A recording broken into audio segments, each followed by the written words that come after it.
Hello everyone. Today we are going to continue our lecture on radioactivity. I have made two videos on radioactivity. First one covering the basics of radioactivity as a phenomena, and I discussed about the alpha ray decay from the nucleus in the first video. The second video was about the radioactive series. The there I talked about four natural radioactive series. So this is our third video, and today we are going to discuss about successive radioactive transformations. So whenever I say successive, I think you have a notion for the word successive. Successive means repetitive. So in the case of radioactive series, when we say successive radiation or successive disintegration, we mean that one element or atoms of one element, when disintegrate into another element, these elements will also decay or also disintegrate to give another element. Such kind of loop process, until and unless a stable product is formed or obtained, is known as successive disintegration. Successive disintegration happens in our nature because of the because of a radioactive law which says that nucleus cannot lose more than one alpha or beta or gamma particle at the same time. So it has to go through multiple process, multiple emission or multiple alpha decay or beta decay, so that it could ultimately reach to a stable product. So that's why quantum mechanical rules govern the decay process of radioactive particles. If you see here, we have a series. A series which shows radioactive transformation from parent element A to a stable product or a stable element X. So let's suppose some things here. Okay, for our better understanding, let's define some notations here. First one, I'm what I'm what I did here is I considered N naught to be the elements in the beginning in the parent element when t is equal to 0. After that, this A disintegrated into this element B. So I suppose that after some time, let's suppose t equals some time t, after the disintegration, A has n1 elements. Okay, that means this B element here starts with n1 elements. So for B at t equals t naught, the number of elements, so number of atoms it has, or number of nuclei it has is n1. Same is the number of elements that are left after t time in element A. It suggests it's a successive progression. Okay. Similarly, B element, when it disintegrate after t equals t time, the number of elements left is n2. That means the C element starts with n2 number of elements, number of nuclei. Okay, I can say number of atoms too. So in the similar way, the progression continues until a stable product X is formed. If you see, just at the parent element parent element A, the rate of disintegration of parent element is given by this formula, where I have used lambda 1 as the decay rate for parent element A. And yes, this is it. Wait a second.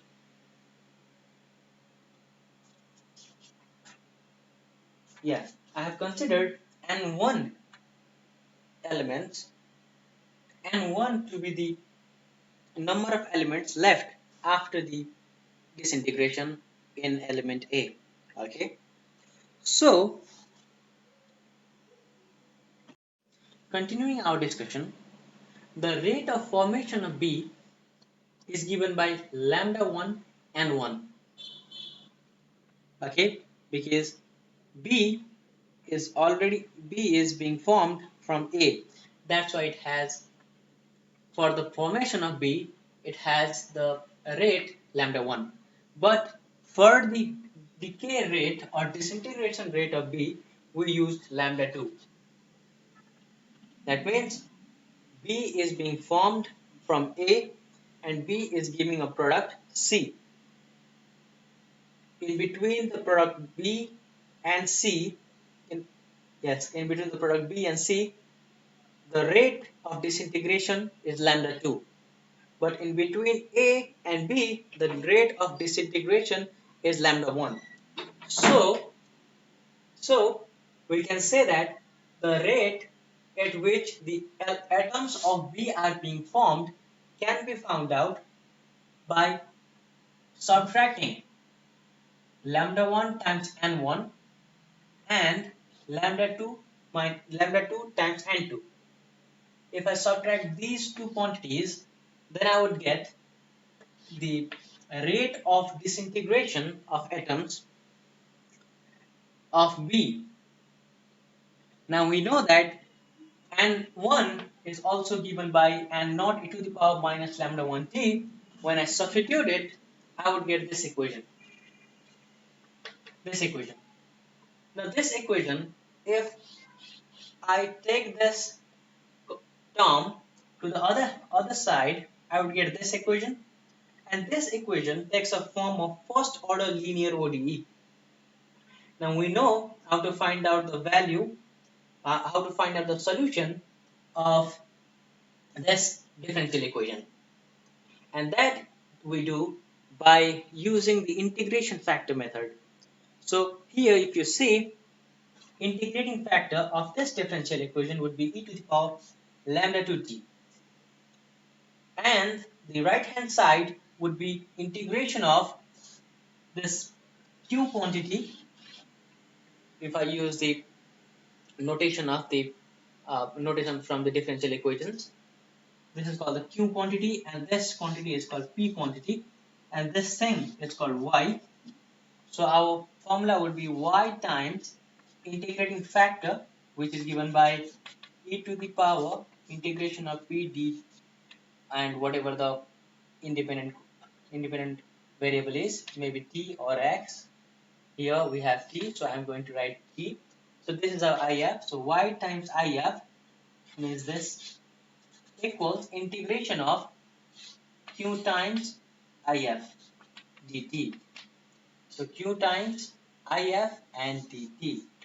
So this follows from the rules of first order linear ODE.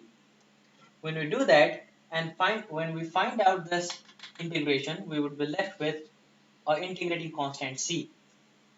So let's continue from this and let's see what do we get from this equation. So to continue from this equation, now we have an integration constant here. This integration constant can be found out by using the initial conditions. We know the initial conditions are t equals 0, at t equals 0, n2 is also 0, and n1 is n0. But in our case, we have already done that, so we don't have to use this. Now, two conditions are these. Now, let's use them. If I use them, I would find the value of c to be this. And substituting that value in the place of c and general rearrangement would give us this equation. n2 equals lambda 1 by lambda 2 minus lambda 1 n0 times exponential of minus of lambda 1 t minus exponential of minus lambda 2 t. Now what does that mean? This equation means that N2, what does it N2 means? N2 means the number of atoms of the second element left after the disintegration, or we can say left after the time t. Okay. Now let's suppose you don't want to find out the number of atoms of just not N2 but maybe N3, N4, many more, or any one of it. So if you want to do that, then what you would likely do is use a generalized formula, and this is a generalized formula. So the generalized formula look like this. And I means you can find out any of it. Okay, so I maybe let's suppose third, fourth, fifth, any one of the unstable product.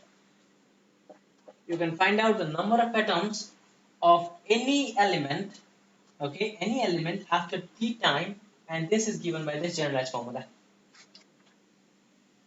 Okay, where I runs from 1 to k, and lambda k minus 1 is the rate of the disintegration of last unstable product.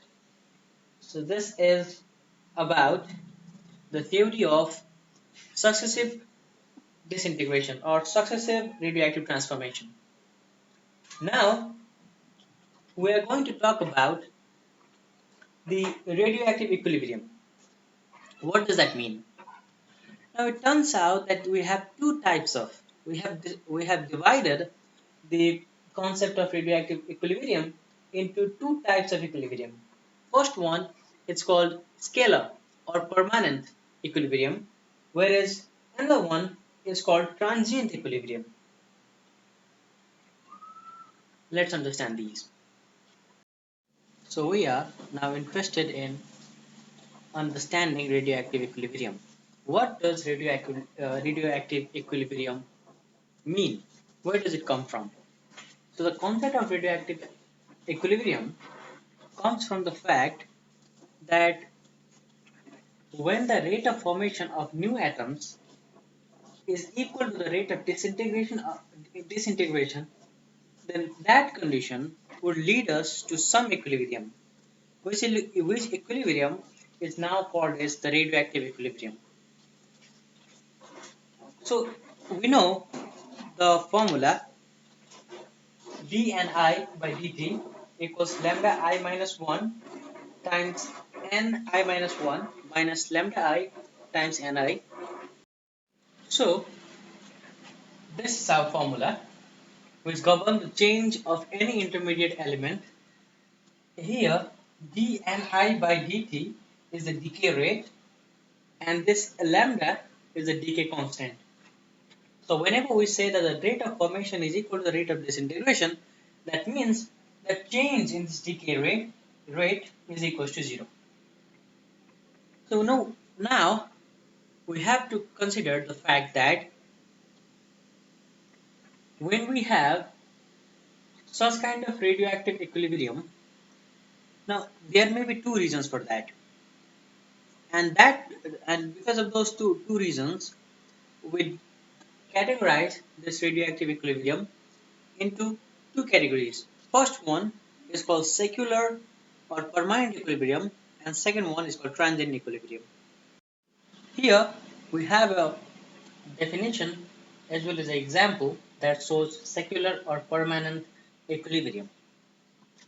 The things that you should consider here are the parent element live longer and daughter element disintegrate faster. If that two conditions are satisfied for any disintegration or successive disintegration, then in that case secular or permanent equilibrium may found out. Okay, so we know whenever we say equilibrium that that means the rate of production of B and rate of disintegration of B is equal, and since we have assumed that parent live longer, that's why we can say that the decay rate of parent is relatively very small. so small that in comparison to lambda 2, it is nearly equals to 0. That is a very important criteria for secular equilibrium. If we consider that lambda 1 is so small that we can compare it with 0, then we can say that lambda 2 minus lambda 1 is nearly equals to lambda 2. Okay? So, if that is the case, then we know this equation, right, from the previous example. So this and 2 gives us this equation, and if we apply this lambda 1 nearly equals to 0 and lambda 2 minus lambda 1 is nearly equals to lambda 2 notion, then this becomes lambda 2, and since at at larger t, e to the power minus lambda t, if lambda is very small, then it becomes nearly 0. So we can consider this to be 0, so that would be just 1. So we will be left with this expression. But it now we know that n naught is, wait a second, n1 is equals to n naught e to the power minus lambda 1t, and if lambda 1 is small and nearly equals to 0 and t is very larger, then we can say that e to the power minus term becomes very large, so that it becomes nearly equals to 1. That's why n1 is equals to n2. So I can substitute the value of n naught with n1. That gives us this relation, which is lambda 1 n1 equals lambda 2 n2. So we can consider that this particular particular relation is the relation for secular or permanent equilibrium. Okay. So two things. First one is that the decay rate of parent is so slow, we can consider this to be 0 with comparison to the daughter nuclei. On the daughter nuclei, disintegrate faster. Lambda 2 is greater. Okay. So these are the two conditions, these are two criteria for this kind of equilibrium. So if you want to write the definition of secular equilibrium, you can use this statement. It says that the daughter nuclei is said to be in the scalar equilibrium with parent nuclei when the decay rate of parent nuclei is so small in comparison to the daughter that lambda of parent is nearly equal to 0. You can use this statement as a definition. So, one practical example that really happens in nature and where we can observe this equilibrium is that of the is that in the disintegration relation or disintegration series of radium. Radium 226 changes or disintegrates into radon 222 by the emission of alpha. If you see this disintegration relation, the half-life of the radiation here is 1590 years, whereas in comparison, the half-life of radon is 3.8 years, which is very small. So if you calculate the decay constant of both of these elements, you would find that lambda 1 is 4.35 in 10 to the power minus 4, whereas lambda 2 is just 0.1832. That means they are not even comparable. Okay, so this is very low. That's why practically we can consider this to be 0 and proceed our equation, and such kind of proceed our yes proceed our equation, and such kind of case is called secular or permanent equilibrium. If you want to see the graph of it, I can show it to you, and it looks like this. On the x-axis I have written time, and the y-axis I have used activity. So at a particular activity, it becomes the case where the formation of at a particular time, it becomes the case that the formation of daughter and the decay of the parent meet at a particular point, and this particular point, after this particular point, secular equilibrium continues. So another type of equilibrium is transient equilibrium. When parent lives longer than the daughter, but the half-life of parent is not so large than daughter, at such instant the equilibrium achieved is transient equilibrium.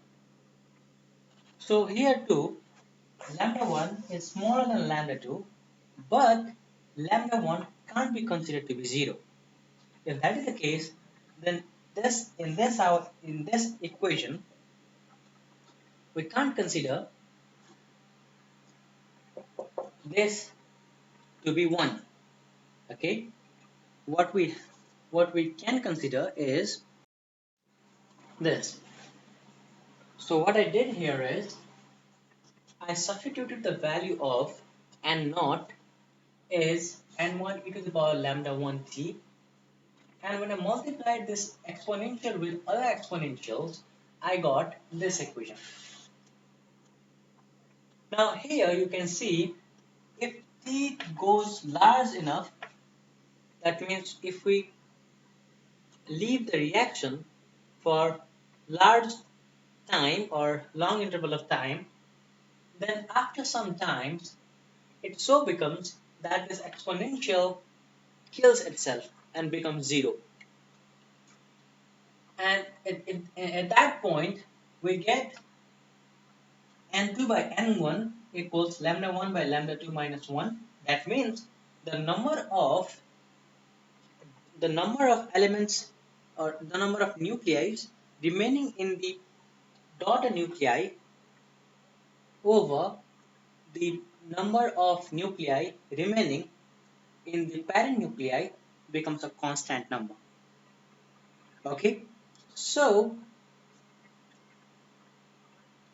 one of the practical example, real life example, involve the transition from, not the transition, but the uh, radioactive disintegration of lead into bismuth by emission of a uh, uh, beta particle, not the beta ray, but beta particle.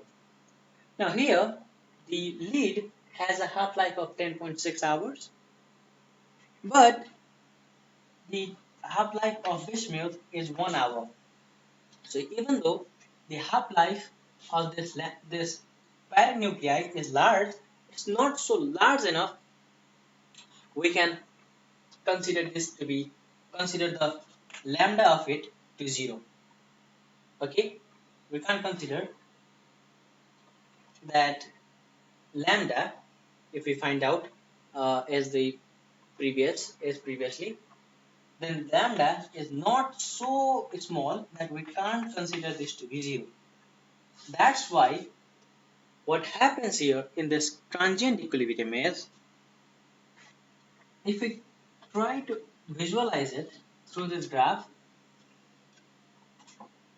this is the rate of production of the daughter nuclei, and this is the rate of decay of the parent nuclei. At particular point of time, at certain point of time, they both of the curves meet each other, and after that both of them decay with the half-life time of the parent nuclei. Okay, and this equilibrium, after this point of time t, they lead this equation lead, or this reaction lead to the transient equilibrium, where both of them decay with the half-life of the parent nuclei. Such kind of equilibrium is called transient equilibrium. Okay, so this is all about it. This is all about radioactive equilibrium.